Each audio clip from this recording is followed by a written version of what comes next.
Hello students, welcome to Hiba Max. நான் உங்களோட ஷபனாக்கா பேசுகிறேன். அண்ட் பேரண்ட்ஸ்க்கு எல்லாருக்குமே இந்த வீடியோ ரொம்ப யூஸ்ஃபுல்லான ஒரு வீடியோ.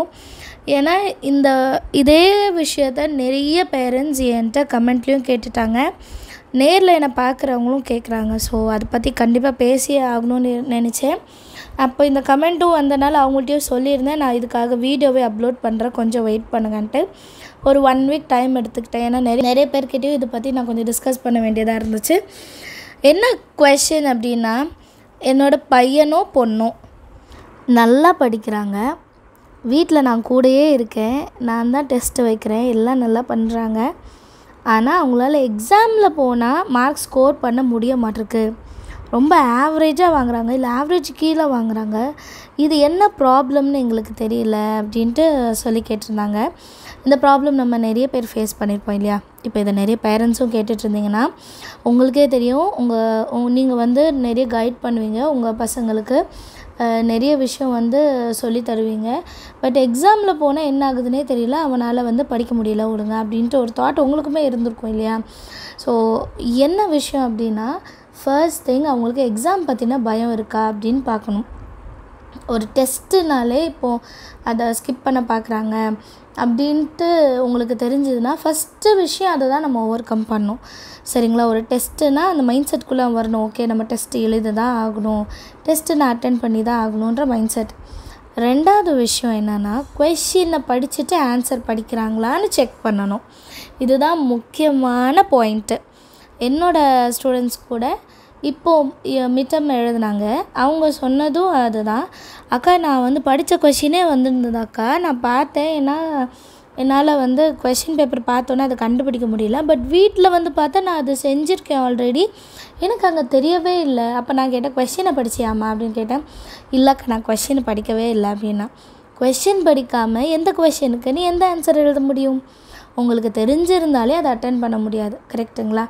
இப்போ ஃபார் எக்ஸாம்பிள், உங்கள் பேர் என்னன்னு நான் கேட்குறேன், நான் உங்கள் பேர் என்னென்னு கேட்குறது உங்களுக்கு புரியலைன்னா உங்கள் வயசு என்னென்னு எழுதி வைப்பீங்க. புரியுதுங்களா? வேறு கொஷினுக்கு வேறு ஆன்சர் எழுதி வச்சுருவோம். அது ஆப்வியஸாக நமக்கு மார்க் கம்மியாகும். பட் வீட்டில் ரெஃபர் பண்ணும்போது, இந்த கொஷின் நான் படித்தேனே, இது என்னால் எழுத முடியாமல் போயிடுச்சு, நான் கஷ்டப்பட்டு இதை படித்தேன் ஆனால் நான் எழுதலைன்ற ஒரு தாட் உங்கள் பசங்களுக்கு வரும். நான் சொன்ன மாதிரி இதுதான் முக்கியமான பாயிண்ட்டு. இதை எப்படி ஓவர் கம் பண்ண வைக்கிறதுனா, இப்போ வீட்டில் படிக்கிறாங்க இல்லை டியூஷன் படிக்கிறாங்க எப்படின்னாலும் ஒரு 5 கொஷின்ஸாக படிக்க சொல்லுங்கள், 5 கொஷினாக படிக்க சொல்லுங்கள். நிறைய ஸ்டூடெண்ட்ஸ் என்ன பண்ணுவாங்கன்னா, ஒரு எக்ஸசைஸில் ஒரு சம்மாக படித்து டெஸ்ட் எழுதுகிறேன் அப்படின்வாங்க. அப்படி டெஸ்ட் எழுதும் போது கொஷின்னு ஒன்று இருக்கும். கொஷின்னா இப்போ சம்மு மட்டும் கிடையாது, a+b² அது மட்டும் கிடையாது, அதுக்கு மேலே ஒன்று இருக்கும், எக்ஸ்பேண்ட் த ஃபார்முலா அப்படின்னு ஒன்று இருக்கும். அப்போ எக்ஸ்பேண்ட் த ஃபார்முலான்னு என்ன அர்த்தம்? கொடுத்துருக்க ஃபார்முலாவை பிரித்து எழுதுங்க அப்படின்னு அர்த்தம். அந்த மேலே இருக்கிறத படிக்காமல் கீழே இருக்கிறது மட்டும் படிக்கிறது.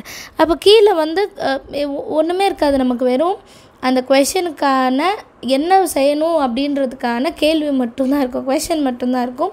அதை எக்ஸ்பேண்ட் பண்ணுமா இல்லை சப்ஸ்டியூட் பண்ணுமா அப்படின்றது தெரியாது. புரியுதுங்களா? அதனால தான் சொல்கிறேன். இப்போது ஃபார் எக்ஸாம்பிள் 9th ஸ்டாண்டர்டில் எடுத்துக்கிட்டோன்னா 2 கொஷின் இருக்குது. இப்போ 3rd சாப்டர் போகிறனால சொல்கிறேன். Right the coefficient of x² and x ஒன்று இருக்கும், ரைட் இன் ஸ்டாண்டர்ட் ஃபார்ம்னு இருக்கும். இது ஹெட்டிங் தான் வேறு, ஆனால் கொஷின் எல்லாத்துக்கும் ஒரே மாதிரி வரும். அப்போ இவங்க கோஎஃபிஷியன்னா என்னன்னே தெரியல, கோஎஃபிஷியன்னா என்ன எழுதணுன்னே தெரியல அப்படின்னா, அவங்க எப்படி கோஎஃபிஷியன்ட் ஆஃப் x² x எழுதுவாங்க? அதுக்கு பதில் அவங்க என்ன திரும்ப எழுதுவாங்க? ஸ்டாண்டர்ட் ஃபார்ம் எழுதி வச்சுருவாங்க. அதாவது x³ ஃபஸ்ட் எழுதணும், x² எழுதணும், x எழுதணும், கான்ஸ்டன்ட் எழுதணும், இப்படி மாற்றி எழுதி வச்சுட்டு வந்துடுவாங்க.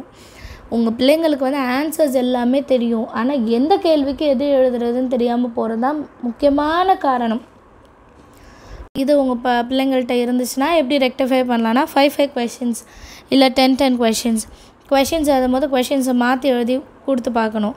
அது மாற்றி எழுதி கொடுக்கும்போது அவங்களால அந்த கொஷினை படித்து ஆன்சர் எழுத முடியுதான்னு பார்க்கணும். சரிங்களா?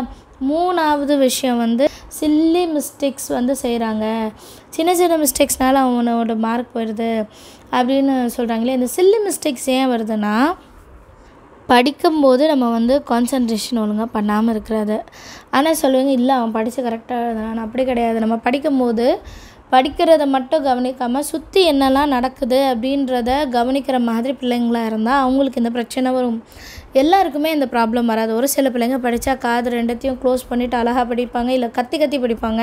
ஸோ தட் அவங்களுக்கு எந்த டிஸ்டர்பன்ஸும் இருக்கக்கூடாது, அவங்க படிக்கிறது அவங்களுக்கு கேட்கணும் அப்படின்னு நினச்சிட்டு படிப்பாங்க. ஒரு சில பிள்ளைங்க படிக்கவும் செய்வாங்க, சுற்றி என்ன நடக்குதுன்னு அழகாக அப்சர்வ் பண்ணுவாங்க.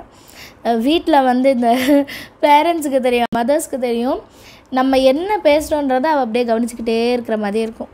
அதே மாதிரி அவங்க உள்ள ரூமில் படிக்கிறாங்கன்னா வெளியே நம்ம டிவி பார்த்துட்டு இருந்தோம் அப்படின்னா அந்த சவுண்டு வந்து அவங்களுக்கு லேசாக கேட்டோன்னா அவங்க அது என்னது அப்படின்னு கவனிக்கும் போது இந்த படிக்கிறது வந்து மிஸ் ஆகிட்டு அது ஞாபகத்தில் வரும். வாண்டடாக நிறைய பேர் டிவி முன்னாடி உட்காந்து படிப்பாங்க. அப்படி இல்லாமல் தனியாக உட்காந்து படித்தாலுமே கான்சன்ட்ரேஷன் வந்து ஃபுல் அண்ட் ஃபுல் அந்த நோட்டு அந்த சம்மில் இல்லாமல் சைடில் என்னெல்லாம் நடக்குது அப்படின்னு. இப்போ இதை எப்படி கண்டுபிடிக்கலான்னா, இப்போ டியூஷனில் என்ன ஆகும்னா, ஒரு 10 பிள்ளைங்க இருக்காங்கன்னு வைங்களேன். நம்ம வந்து ஏதோ ஒரு பையன்ட்ட ஏதோ ஒரு கேள்வி கேட்கும்போது படிச்சுட்ருக்க ஒரு பொண்ணு அதுக்கு ஆன்சர் பண்ணும். படிச்சுட்டு தான் இருக்கும் அந்த பிள்ளையை நம்ம பார்த்துருக்கவே மாட்டோம், அந்த பொண்ணுக்கிட்ட நம்ம கேட்டிருக்கவே மாட்டோம். நம்ம வேறு டாபிக் வேறு யார்கிட்டையோ பேசிகிட்ருப்போம். பட் அது ரிலேட்டடாக எங்கேருந்தோ ஒரு குரல் வரும். என்னன்னு பார்த்தா அந்த பொண்ணு வந்து அதுக்கு ஆன்சர் பண்ணும். அப்போ அந்த பொண்ணு வந்து படிக்கலை, கவனம் வந்து நம்ம என்ன பேசிகிட்ருக்கோம் அப்படின்றது வருது. ஸோ இது நிறைய பிள்ளைங்களுக்கு இது இருக்குது. இது தப்பு கிடையாது சொல்லப்போனால். பட் நம்ம மார்க் அடிபடுறதுனால அந்த மாதிரி விஷயத்தை அவாய்ட் பண்ணணும். இப்போ பசங்க வீட்டில் படிக்கிறாங்கன்னா டிவி சவுண்டு அந்த மாதிரி சவுண்ட்ஸ் இருக்கக்கூடாது.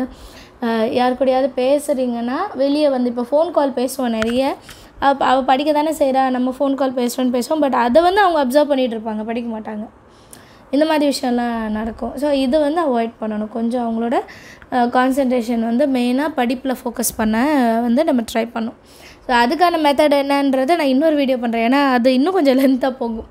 சரிங்களா? கவனம் வந்து எங்கேயும் டிஸ்ட்ராக்ட் ஆகாமல் நம்ம வந்து எப்படி நம்ம படிக்கிறதுல மட்டும் ஃபோக்கஸ் பண்ணலாம். அது மேக்ஸுன்றது கிடையாது, எல்லா சப்ஜெக்ட்டுக்கும் நான் இன்னொரு நாள் சொல்கிறேன். அடுத்தது அவங்க ஹேண்ட் ரைட்டிங்கும் ப்ரெசன்டேஷனும் எப்படி இருக்குன்றதை கவனிக்கணும். நானே வந்து வீடியோவில் எழுதும்போது ஈக்குவல் டு மைனஸ் மாதிரி போடுறேன்னு நிறைய பேர் கமெண்ட் பண்ணியிருப்பாங்க. அதே மாதிரி 6 வந்து நீங்கள் எஃப் மாதிரி போடுறீங்க, 0 மாதிரி போடுறீங்க. ஸோ இதெல்லாமே தப்பு தான். சரிங்களா? நானுமே நிறைய வாட்டி நினச்சிருக்கேன் மாற்றணுன்ட்டு. பட் எழுதும்போது அது ஆட்டோமேட்டிக்காக அது அப்படி வந்துடும் இல்லையா? லெட்டர்ஸ் வந்து கரெக்டாக விசிபிளாக இருக்கா, நம்பர்ஸை கரெக்டாக எழுதுகிறாங்களா? ஏன்னா அவங்க 6 எழுதியிருப்பாங்க, பட் அது 0ன்னு மிஸ்ஸுக்கு தெரிஞ்சு அது தப்பு தான். அது போய் அதுக்கப்புறம் நான் 6 தான் எழுதுன்னு நம்ம சொல்லிட்டு காரியம் இல்லை. அது அந்த இது பார்க்கணும், ஹேண்ட் ரைட்டிங்கும் ப்ரெசன்டேஷனும்.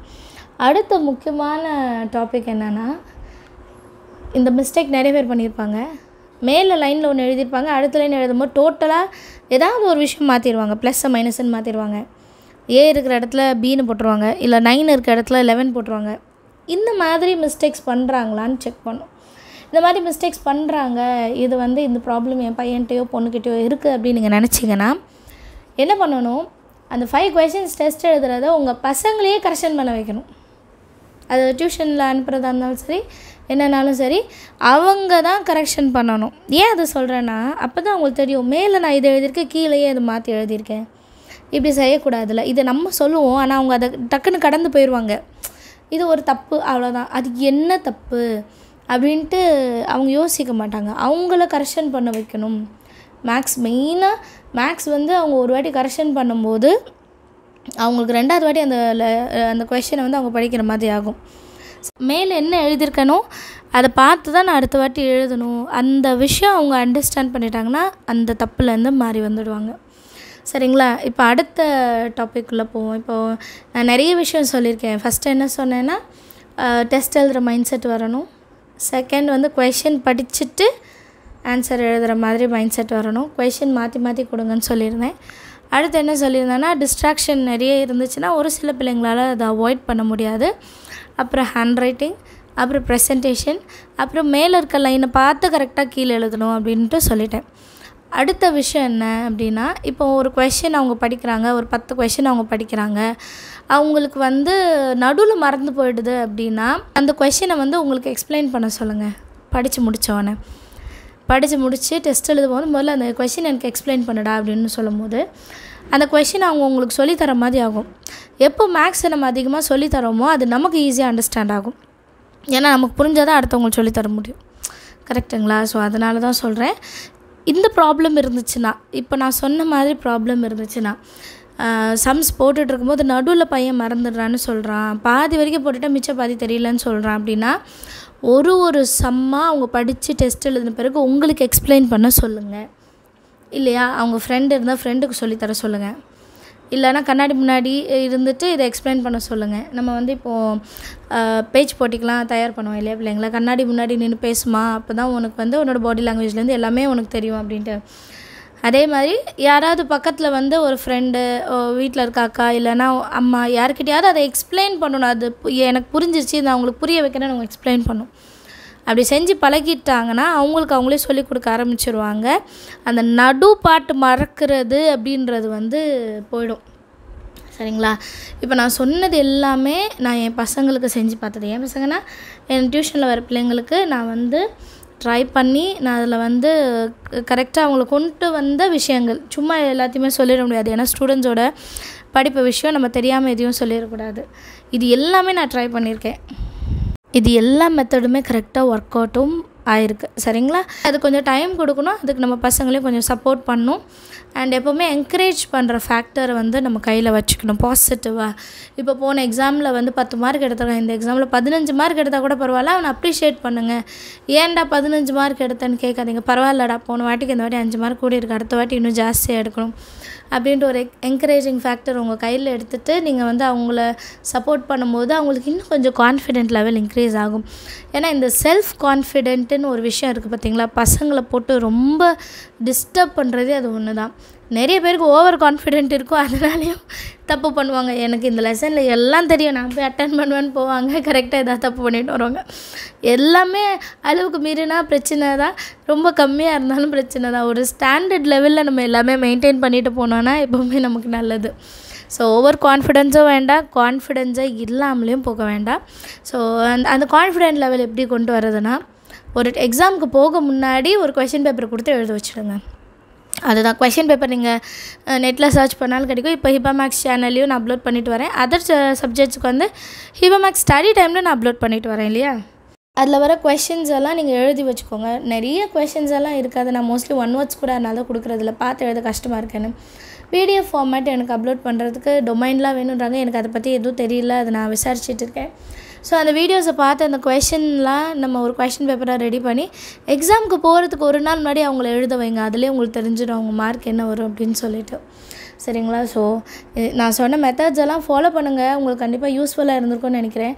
நான் ஒரு 6-7 மெத்தட் சொன்னேன். இதில் வந்து ஏதாவது ஒரு மெத்தடில் வந்து உங்கள் பசங்க சேஞ்ச் ஆகிட்டா கூட எனக்கு ரொம்பவே சந்தோஷம், உங்களுக்குமே அது சந்தோஷமாக தான் இருக்கும். நான் நிறைய பேர்கிட்ட கேட்ட விஷயத்த நான் வந்து சம்மரைஸ் பண்ணி உங்களுக்கு சொல்லியிருக்கேன். சரிங்களா? இது இல்லாமல் என் பையனுக்கு இப்படி ஒரு ப்ராப்ளம் இருந்தது, நான் இந்த மெத்தட் யூஸ் பண்ணேன், அவன் வந்து அதை ரெக்டிஃபை பண்ணிட்டான், அவன் இப்போ நல்லா பண்ணுறான் அப்படின்ற மாதிரி உங்களுக்கு நிறைய ஐடியாஸ் இருக்கும். சரிங்களா? ஏன்னா ஒரு பேரண்ட்டும் வந்து இப்படி நம்ம வந்து நல்லா படிக்க வைக்கலான்ட்டு ரொம்ப தீவிரமாக யோசிக்கிறோம். அதுக்காக நிறைய விஷயத்த ட்ரை பண்ணி பார்க்குறோம். என்னை விட உங்களுக்கு நிறையவே தெரியும்.